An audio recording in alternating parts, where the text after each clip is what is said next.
मेरा नाम रतनपाल सांगोड़े है। मैं पूर्व पार्षद बाबूलाल सांगोड़े जी का लड़का हूँ और पंचशील नगर में निवास करता हूँ वार्ड 47 में। अच्छा। आप ये बताइए कि इधर जो ये पूरा वार्ड है, ये जो पूरा इलाका है, इसकी क्या बड़ी-बड़ी समस्याएँ हैं? इस वार्ड की तो समस्या जितनी है वो थोड़ी पार्षद से लेकर है।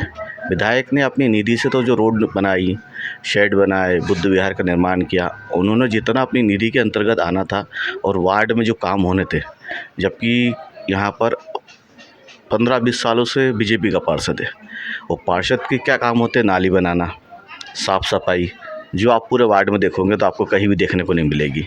तो विधायक से तो कोई वो नहीं है, बाकी पार्षद से है लोगों की नाराज़गी। वो कुल मिला के बीजेपी से नाराज़गी है। कांग्रेस के विधायक जी ने तो हर 2 दिन में आपको कहीं ना कहीं दिख ही जाएंगे, छोटे कार्यक्रम में आना।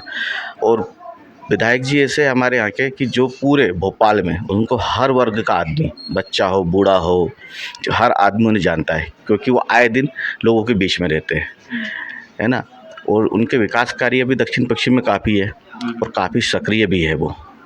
और इस बार जैसे अपन कहा जाए कि अगर उन्होंने बीजेपी ने जिस प्रकार से प्रत्याशी को यहाँ पे उतारा है, वो प्रत्याशी बेड़ागढ़ का, उसको दक्षिण पश्चिम के बारे में कुछ भी नहीं मालूम।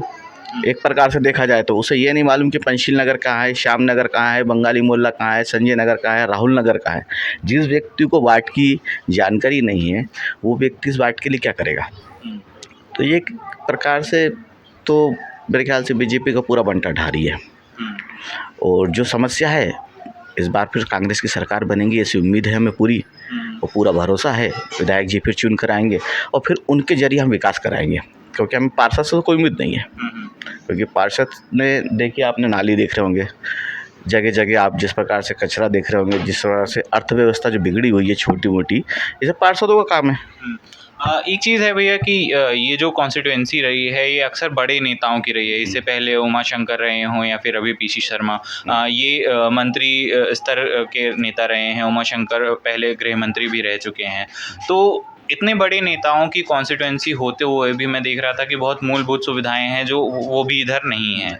और साथ में जो रोज़गार हैं, और केंद्र सरकार हो या राज्य सरकार हो, उनकी जो फ्लैगशिप स्कीम है, चाहे वो लाडली बहना हो योजना हो, चाहे उज्ज्वला स्कीम हो, इसके भी लाभ लोगों को नहीं मिले हैं। तो आपको क्या लगता है, इसका क्या कारण रहा है?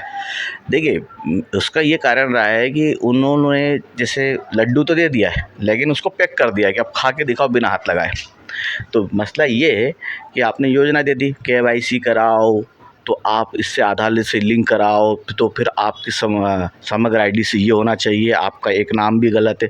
उनने इतना परेशान कर दिया कि जिसमें से हमारे वार्ड में कम से कम 4-1 हज़ार तो फॉर्म कैंसिल हुए। बहुत कम लोगों को लाडली बहना, और अधिकतर ये योजना सिर्फ बीजेपी वालों को मिली है। आप चाहे तो वार्ड में RTI लगा के पता कर लीजिए। इस योजना का सबसे ज़्यादा लाभ अगर कोई ले रहा है, जितनी भी मध्य प्रदेश में शिवराज सिंह चौहान ने योजना चलाई है, केंद्र की योजना है, उस सारी योजनाओं का लाभ सिर्फ बीजेपी के लोग, बीजेपी के कार्यकर्ता और बीजेपी के परिचित यही उठा रहे हैं। और इसका जीता जागता आपको प्रूफ मिल जाएगा वार्ड कार्यालय में। आप जाके देखिए, वार्ड कार्यालय में हमारे लोगों ने फॉर्म भरे, उन्होंने नाम देख के हटा दिए।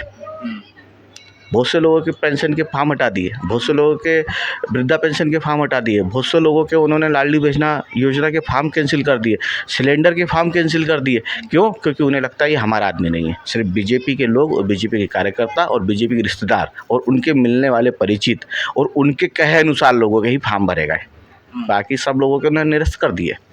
माने ये योजना कुल मिला के बीजेपी ने जो चालू करी है, सिर्फ बीजेपी वालों के लिए चालू करी है, बाकी आम लोगों के लिए नहीं है। इधर सर एक आवास योजना, आवास जो है वो एक बड़ी समस्या है। लोगों के घर जो हैं लगभग जो घर हैं वो कच्चे बने हुए हैं या चू रहे हैं, अगर पक्के भी बने हुए हैं तो। केंद्र सरकार की PM आवास योजना की बहुत ज़्यादा प्रचार किया गया है। वो फ्लैगशिप स्कीम मानी जाती है केंद्र सरकार की। फिर भी उसको देखते हुए भी यहाँ पास ये हाल है, इस पर क्या कहेंगे? देखिए, जो प्रधानमंत्री आवास योजना यहाँ पे जो ने दी, ये आपने देखा होगा मल्टी बनाई गई है। मल्टी की हालत इतनी जर्जर है कि अभी मुश्किल से उसको बने हुए मुश्किल से 8-10 साल भी नहीं हुए होंगे, और मुश्किल से 5 साल और रहेगी, गिर जाएगी। उसकी इतनी बेकार स्थिति है कि जगह जगह सीमेंट उखड़ रहा है, जगह जगह पाइप उखड़ रहे हैं। जो सीवेज की लाइन बिठाई है, आप जाके देखिए, पूरा रोड पे पानी सीवेज का बह रहा है। वो बहुत दयनीय स्थिति है। ऐसी मल्टी बनाने से अच्छा, ऐसी आवास प्रधानमंत्री योजना देने से अच्छा ना दे तो अच्छा है कि गरीब अपने कम से कम बनाए हुए टपरे में रह तो रहा था। अब वो स्थिति है, वहाँ भी नहीं रहेगा वो तो, क्योंकि वो तो पूरा झड़झड़ कर दिया उनने। पूरा नाली से पूरा पानी बह रहा है सीवेज का, अभी पूरी सीमेंट गिर रही है, छतें चू रही है। मुश्किल से 5 साल और टिकेगी वो बिल्डिंगें, उसके बाद वो भी नहीं रहेगी, प्रधानमंत्री योजना ख़त्म। आप अभी कांग्रेस में किसी पद पे भी हैं क्या? अभी मैं यहाँ से मंडल अध्यक्ष हूँ। मंडल अध्यक्ष हैं। तो आपके अनुसार इस कॉन्स्टिट्यूएंसी में चूंकि सिटिंग विधायक जो हैं वो कांग्रेस के ही हैं, ऐसे में कौन कौन सी मुद्दे होंगे जिनको लेकर के इस बार चुनाव में कांग्रेस इस बार जो आई है वो सबसे बड़ा मुद्दा है, सारे जितने भी बच्चे हैं पहली से लेके 12 तक, हर बच्चे को हर महीने स्कॉलरशिप मिलेगी। पहली से लेके 5वीं तक को 500 रुपये पर मंथ, हर महीने 500 रुपये, और 5वीं से लेकर 8वीं तक पढ़ने वाले को 800 रुपये, 8वीं से लेकर 10वीं तक पढ़ने वाले को 1000 रुपये, और 10वीं से लेकर 12वीं पढ़ने वाले को 1500 रुपये हर महीने स्कॉलरशिप सरकार देगी। 500 रुपये महीने सिलेंडर दिया जाएगा, 1500 रुपये हर माह महिलाओं को दिया जाएगा बिना शर्त, कोई भी वर्ग की हो उनको दिया जाएगा। बिजली 100 यूनिट माफ़ है, 200 यूनिट ऑफ है। 251,000 रुपये लड़कियों की शादी के लिए, जो 251,000 रुपये कर दिए गए। आवास के लिए रजिस्ट्री, जिसका मकान जहाँ है उसको वहीं रजिस्ट्री करके मकान बनाने की परमिशन दी जाएगी। पुरानी पेंशन लागू होंगी।